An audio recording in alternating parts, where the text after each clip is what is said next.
Bienvenue dans la je sais plus combienième vidéo de la série de caveaux. Fait que si tu sais pas, on a fait une vidéo sur chacun des points importants qu'on va voir aujourd'hui. Puis là, on est rendu à la visite des caveaux pour que tu vois les différentes façons de le faire. Standing firmly, planning steady. I know this world is heavy. Avec mon ami Tostitos. Bonjour. Tostitos, on te laisse décider, est-ce que c'est un criminel dangereux? Est-ce que c'est une personnalité connue? Peut-être que c'est Barack Obama qui se cache derrière ça. En tout cas, ça ne tentait pas qu'on lui voie la face, mais il nous invite quand même à visiter son caveau.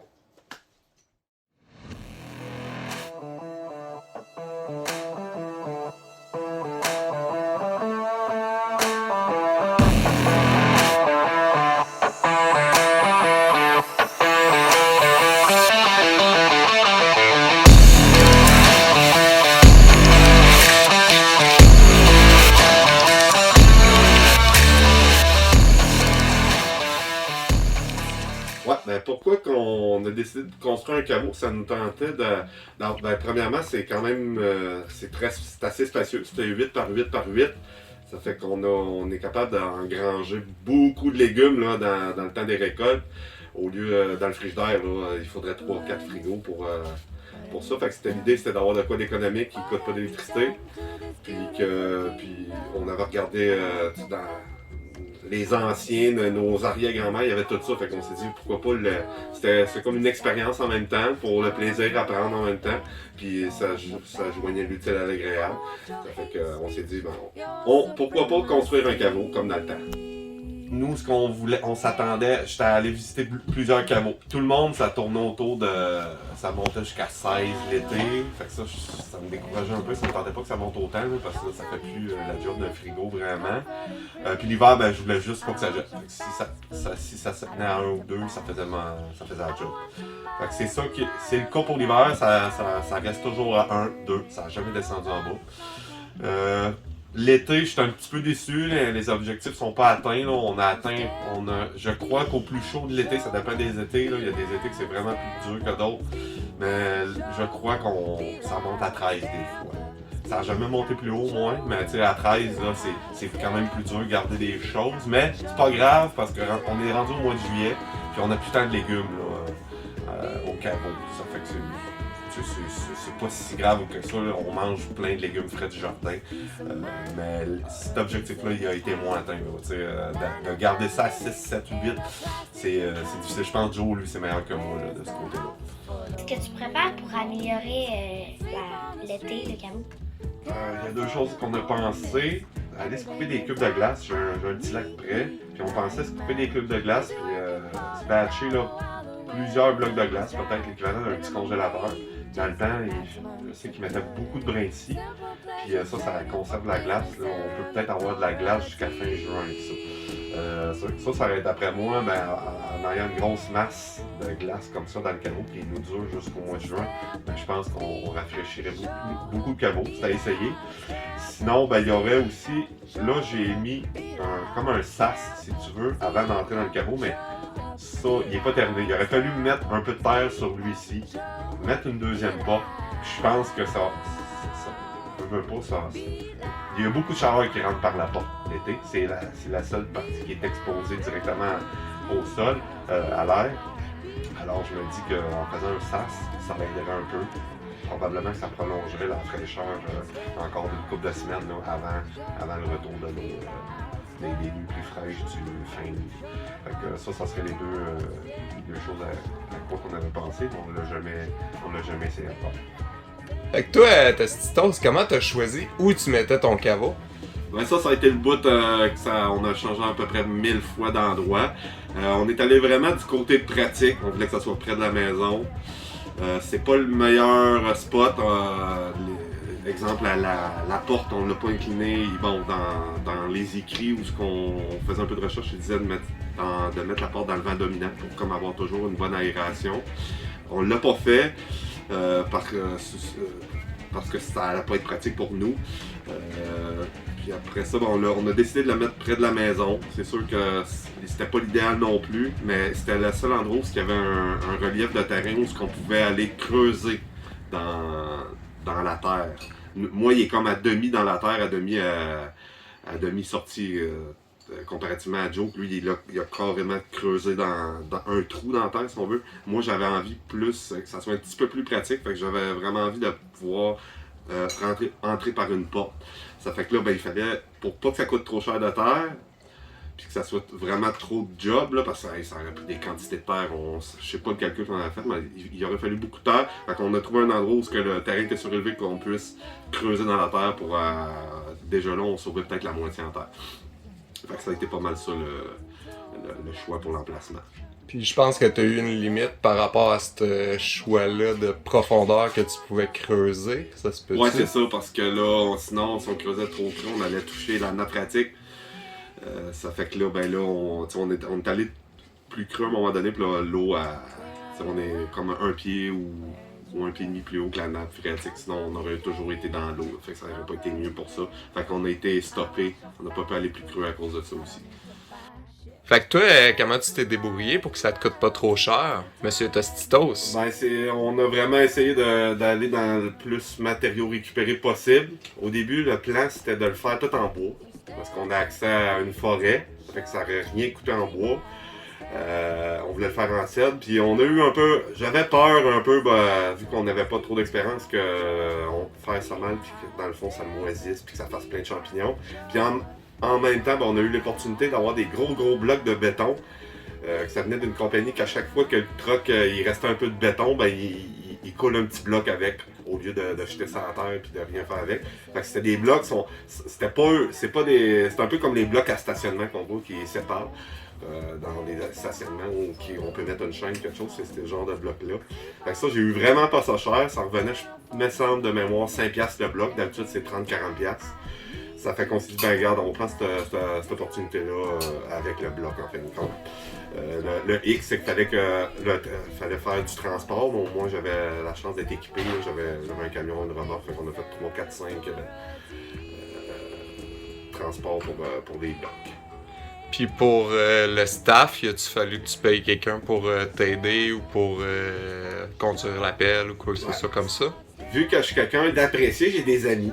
Puis j'avais des amis qui avaient une pelle mécanique. Fait que ça a vraiment fait la différence. Faire ça à la main, ça aurait juste pas été possible. Fait que j'ai fait des échanges de temps. Il m'a donné, là ça remonte à loin un peu, mais je pense qu'on a travaillé 2 jours de 8 heures avec une pelle mécanique pour faire de A à Z. Fait que ça, je l'ai eu gratuit, mais il faut compter que si on n'a pas la possibilité d'avoir des chums dans le domaine, 8 heures, on va dire qu'on mettait là à 100$ de l'heure, fait que ça revient au moins à 1500$ de pelle mécanique. Après cool. Ça, Avec tout ça, tu dirais que ça t'a coûté combien à peu près? ça remonte à loin, mais c'est sûr que ça a coûté minimum 2000$. Ça jouera entre 2 et 3000$. Mettons, on va dire 2005, je suis pas mal sûr que ça arrive à pas mal à ça. Fait que le bloc, 6$ de bloc. Pour du bloc, j'en avais pour 500-600. Après ça, le toit, je l'ai fait en bois, en pruche. De 2 par 10, je crois. Du 3 par 10. Puis j'ai exagéré un peu, là, vu que je suis pas un ingénieur, j'ai pas fait de calcul. On l'a mis aux 6 ou 8 pouces de distance. Pour être sûr que, tu sais, il y en a qui disaient qu'on pouvait le mettre au 16, mais vu qu'il allait avoir beaucoup de poids, de la terre mouillée, puis tout ça, on s'est dit, ben regarde, on s'en va en dessous de la terre quand même, là, ça serait poche que ça défonce, fait qu'on a mis ça 4 fois plus solide que supposé. On n'a pas eu de trouble là, à date, tout va bien pour ça. Fait que ça, le bois, je l'ai eu gratuit. Après ça, j'ai mis du foam par-dessus ça, environ 2 pieds de foam. On l'a eu gratuit, ça aussi. Fait que ça, dans le 2000, là, on n'a même pas payé ça, là, en 2005. Fait que après ça, j'ai mis du vénir par-dessus ça. On l'a eu gratuit. J'ai ramassé ça dans les poubelles. J'ai mis de la membrane résisto que j'ai récupérée d'une job de quelqu'un qui jetait le rouleau. Encore là, je l'ai eu gratuit. Fait que sinon, ça aurait l'aspect. On a calculé que ça coûterait à peu près 10 000. Si quelqu'un veut un clé en main, il n'y a rien, il y a aucun matériau. Moi, je calcule, ça vaut à peu près 10 000. Si tu n'as pas accès à du béton pas cher, tout ça, là, ça revient à peu près 10 000 un caveau. Après ça, ben, il y a eu la terre. Oui, on a creusé le trou pour faire l'emplacement du caveau, mais c'est jamais assez de terre pour l'enterrer complètement. Ça fait que j'ai eu accès, j'ai mis une pancarte sur le bord du chemin pour terre acceptée. Ça, j'ai eu à peu près 2 à 3 10 roues. Plus, j'ai voulu mettre du sable. Là, j'en ai acheté parce que ça, c'était pas possible d'avoir ça. Je crois que j'ai acheté 2 à 3 12 roues de sable. Puis encore là, il manquait de terre. Il aurait fallu encore au moins 2 10 roues. Mais là, à un moment donné, l'hiver s'en venait, puis je commençais à avoir moins accès à de la terre. Fait qu'on s'est dit, bon, regarde, on va y aller avec ça, pour au pire, on en remettra l'année prochaine. On va voir comment que ça se comporte l'hiver. Puis en fait, compte, j'en ai jamais remis, ça faisait la job. Fait que c'est pas mal ça. Sinon, la porte, ben, encore du récupéré. J'ai mis 6 pouces de fond avec de la planche récupérée. J'ai acheté des pentures seulement. C'est pas mal ça. Puis j'ai mis un drainage dans le fond pour au cas où je savais pas si on allait avoir de l'infiltration d'eau au printemps lors de la fonte. Ça n'a jamais eu lieu. Mais j'ai mis un drain. Ce tuyau-là encore là, j'ai pas mis un drain normal là, parce que c'était un coup que c'est là, je peux plus avoir accès avec une pelle mécanique. Fait que j'ai mis un gros tuyau là, super. Je pense que c'est bon, genre garantie 100 ans. Là. Fait que ça, j'ai récupéré ça encore. J'ai trouvé ça quelque part, là. Je me rappelle plus trop, mais j'avais ça dans ma cour de stock. Et pour la ventilation, comment ça fonctionne? Il n'y a pas beaucoup de ventilation. Moi, j'ai choisi de mettre une cheminée d'ABS lors de la construction de 4 pouces. Au début, je la laissais dépasser pour faire l'effet cheminée. Plus c'est haut, plus qu'il y a comme une force qui s'exerce puis que ça va aspirer de l'air un peu. Mais là, avec le vent, puis ça me tentait pas de mettre des câblages. Déjà que la cheminée c'est quand même pas très esthétique. Fait que là, une couple de fois, là, la cheminée a tombé quand il y avait des grands vents. Puis à un moment donné, j'avais peur qu'elle casse à l'intérieur, puis là, ça scrape la cheminée au complet. Fait que là, ben, je l'ai laissé dépasser d'à peu près 2-3 pieds. Puis ça fait un job quand même. Puis j'ai pas mis de trappe de plus bas dans ma porte. Je voulais mettre une trappe pour aspirer plus d'air. Là, j'ai dit à moins 30, oublie ça. Dans le fond, l'entrée d'air, c'est ton drain, toi. Ton air rentre par le drain, j'imagine. Ouais, il y a un peu ça. Puis dans le fond, la porte, ben, elle est pas parfaitement scellée. Puis j'ai laissé ça de même, puis c'est juste parfait comme ça. Il y a un petit jour, là, puis ça fait juste la bonne aération comme ça. Fait qu'il faut pas virer fou si on n'est pas tant bien ventilé, ben peut-être pas virer fou à mettre la porte super étanche parce que ça le fait ma ventilation. Puis tu sais, ça n'a jamais gelé dans le caveau. Pareil, le caveau il est assez chaud l'hiver pour même les petites craques à moins 30. Le caveau il n'a pas gelé encore. Ça fait 5 ans, j'ai jamais eu un moins 1 dans le caveau. Fait que ça fait le job. Puis la ventilation, c'est sûr que l'été, quand j'ai plus de l'écume vraiment, j'ouvre la porte là, un bon 30 jours là, en ligne. Là. Veux pas, c'est du bois que j'ai en haut.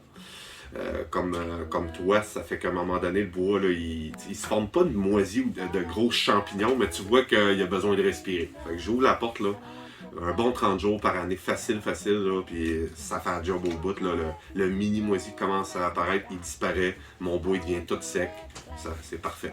Là on joue avec ça aussi des fois quand il fait un 3 degrés au mois de décembre, puis que ça dure un 24 heures ou 2, ben des fois, ça serait peut-être pas obligé de le faire, mais je le fais, ça l'aide, ça amène de l'air plus, de la nouvelle air.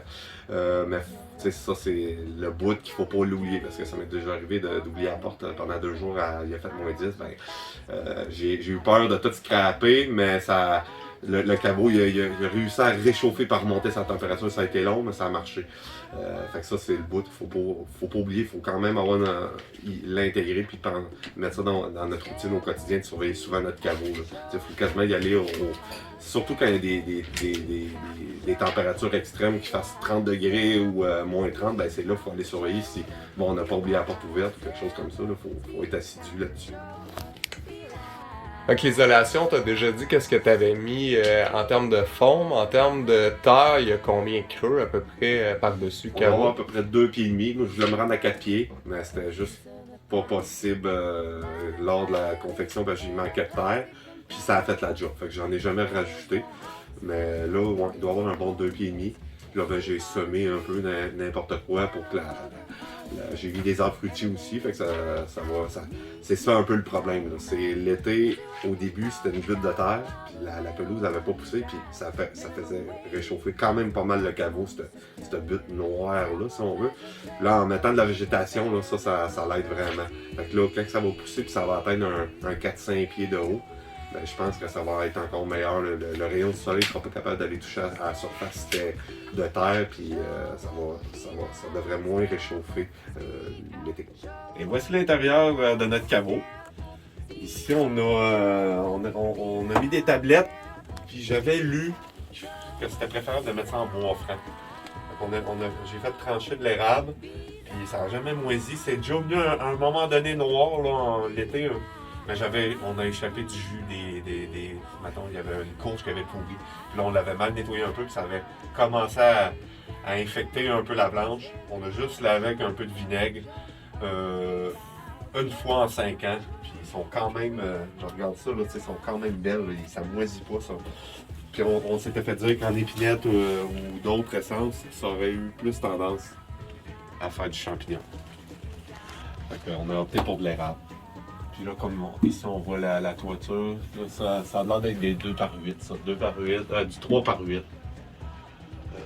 Puis on les a espacés quoi, à peu près au 8 pouces à peu près. OK. Puis le vénir, c'est ça que tu parlais, c'est ta toiture Ouais, par-dessus tes trosses. c'est ça. Puis ça, j'ai trouvé ça dans les poubelles. Puis c'était cool parce que c'était un vénir à balcon, là, extérieur. Fait qu'il y a des deux bords, ils ont mis une membrane de fibre de verre. Ça fait qu'encore là, ben, s'il y avait un peu d'humidité, j'allais sauver mon bois pas mal. Plus j'ai mis une membrane résisto à toiture par-dessus ça. Fait que veux pas, faut penser à ça. La terre en contact là, qu'on va déposer, ben, faut essayer de protéger notre bois le plus possible. Moi, j'ai envie que ça soit là dans 50 ans. Fait qu'on j'ai vraiment fait attention pour pas que mon bois soit en contact avec de l'eau. Puis avant de réenterrer, j'imagine que tu as mis un géotextile par-dessus tout ça aussi. Ça doit, là, je sais que du géotextile, j'en ai mis tout le tour pour mon protéger. J'ai fait du drainage, on n'a pas parlé tantôt, j'ai fait du drainage tout le tour pour m'assurer que l'automne ou lors de fortes pluies, l'eau soit chassée. Ça, je l'envoie direct dans le lac. Ton drain ici, là, il est...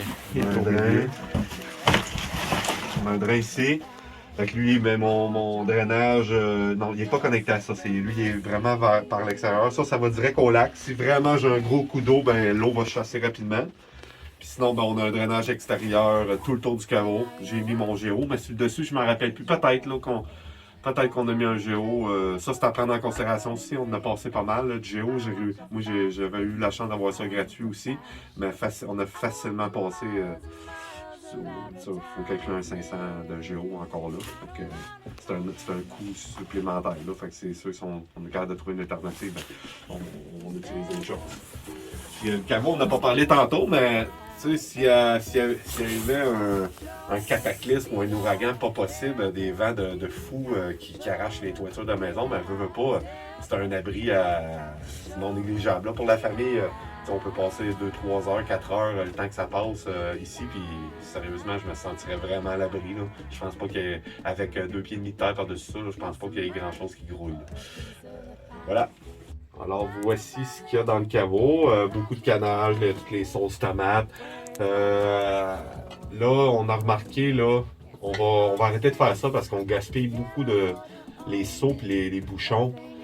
C'est trop humide dans le caveau. C'est parfait pour... c'est ça qu'on voulait. Il faut que ça soit humide. Mais pour ça, là, ça vient tout rouiller. Puis là, ben, quand on va le débouchonner, là, il va falloir jeter ça parce que ça sera plus... pour l'hygiène, là, ça sera plus bon pour la prochaine fois. Ça fait que... Puis tu sais, c'est pas vraiment important que ça soit au gros froid. C'est scellé de toute façon. Fait que ça, on va retirer les pots l'été. L'hiver, c'est moins pire. Il n'y a pas autant d'humidité en ce moment. Mais l'été, ça devient vraiment humide. Là, on parle de 80-90% d'humidité. Fait que c'est sûr que l'été, je vais l'enlever puis je vais mettre ça dans une pièce dans la maison. Ça n'a pas besoin d'être au frais. Sinon, ben, on a nos oignons. Les oignons, j'ai pris l'habitude de les rentrer à toute dernière minute. On parle de quand ils commencent à faire des -1, là, mettons, à fin novembre, j'y rentre au caveau. Non, mi-novembre à peu près, j'y rentre au caveau parce que avant, j'y rentrais plus rapidement. Puis l'oignon, ça n'aime pas l'humidité. Là, ben, il fait une petite moisissure, ça pleut. Puis c'est sûr qu'il ne durera pas aussi longtemps. Fait que c'est le seul légume là, qu'il faut faire attention quand on met au caveau. Là, à ce temps-ci de l'année, il fait tellement froid. Comme je disais tantôt, il y a plus, là, la moisissure, elle se développe pas du tout. Il fait trop froid. C'est parfait pour l'oignon. Puis j'ai mangé mes derniers oignons l'année passée, on était au mois de juin. Même, je pense, j'en ai au mois de juillet. Tabarouette. Je pense que j'en ai au mois de juillet. Puis il est encore quand même super beau. Les patates, j'ai encore des patates d'il y a 2 ans. Wow! Puis quand on... Là, en tout cas, ça serait un peu compliqué de... Non, gasse pas avec ça. Là. On te croit sur parole. On pourrait penser que je viens de l'acheter au magasin. Là. Elle est parfaite. Sinon, ben, on a... De ce côté-là, c'est pas mal tout des... Bon, il n'y a plus grand-chose d'autre. Les pommes, c'est-tu des pommes de cet automne? Ouais, c'est des pommes de cet automne. Puis là, à titre indicatif, on est rendu en janvier, les amis. Puis elle est dure. Puis là, je serais pas capable de me rendre au mois de mars parce qu'on n'a pas assez. Mais d'après moi, je suis convaincu, à la fermeté qu'elle a, je suis convaincu qu'on sera au mois de mars, peut-être fin mars. C'est à essayer. Faudrait que j'en laisse 2-3 de côté pour l'essayer, ça serait le fun. Parce que là, elle est dure. Là. Elle est juteuse, elle est aucunement ratatinée. On penserait que... Au magasin, il y en a des moins belles. Là. Ça fait que... c'est super pour ça. Pour tout ce qui est les légumes qui aiment l'humidité, c'est parfait. On a notre chou qui est là. Moi, le truc que je prends, c'est que je le déracine. Je le mets un peu dans... Ben, lui, il n'est même pas dans la terre, mais je le mets un peu dans un bac de terre. Puis, oui, OK, les premières fleurs sont pas belles, mais dès qu'on enlève 1 ou 2 fleurs, il devient comme s'il venait d'être récolté. Les laissez-vous aller de même, vous autres, ou une fois par mois, mettons, vous les épluchez pour... Non, nous, on touche à rien. OK. Peut-être ça serait mieux, je ne sais pas. À un moment donné, il vient vraiment, mettons, à la fin de l'hiver, quand on est rendu au mois de mars, il vient vraiment pas beau. Là. Le monde, il penserait qu'il faudrait le jeter. Mais tu l'épluches, puis il devient tout beau. C'est sûr qu'il perd de sa verdure. Plus qu'on va dans l'hiver, plus qu'à un moment donné, ben, il est plus vert, là, parfait. Il devient plus jaunâtre à un moment donné. Il y a moins de vie dedans, mais il est encore super bon. Puis un coup épluché, il n'y a aucun moisi. Puis il est super bon au goût quand même. Sinon, ben, c'est des carottes. J'ai fait un test cette année. Ils disaient de mettre ça dans le sable. Dans le sable, ça marche super bien. Autant pour les patates que les carottes. J'ai essayé dans de la terre noire. Ça marche moins bien un peu. Ça marche, mais il y a plus tendance à... Le carotte a tendance... Si ta terre n'est pas bien compostée, elle a plus tendance à moisir. Mais tu perds pas tes carottes. Si t'es mal pris, t'as pas de sable, ben tu mets ça là-dedans. Ou on peut l'utiliser pour les premiers qu'on va... Ouais, pas ceux c'est qu'on ça. veut garder pendant 1 an, mais ceux qui vont Moi, manger dans les premiers là, je fais mois. le test cette année. J'en laisse une batch là-dedans, voir si ça va toffer pareil. OK. Là, t'en as à peu près 10% de temps en temps qui moisissent, mais sont encore bonnes à manger. Ils ont commencé. Mais c'est une expérience que je fais. Là. Ce qui a marché bien l'année passée, c'est quand j'ai laissé le feuillage après la carotte, puis je l'ai planté dans la terre noire. Là, la carotte a vécu longtemps. OK. Puis tu coupais jamais ton feuillage? Non, OK. ça t'a fait un bon petit bout.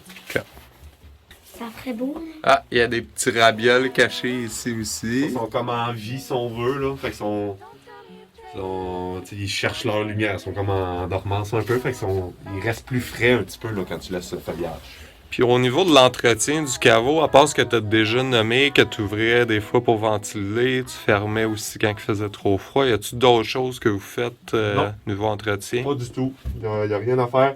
J'imagine que tu l'as mentionné dans tes autres. C'est bien important d'être sur la terre battue. Ouais. Tu sais, il y en a. J'ai été en visiter un qui a mis ça sur le béton. Il voulait que ça soit propre, mais c'est vraiment pas efficace. Autant que d'avoir le sol là, directement. Sinon, non, on fait rien, pas en tout. De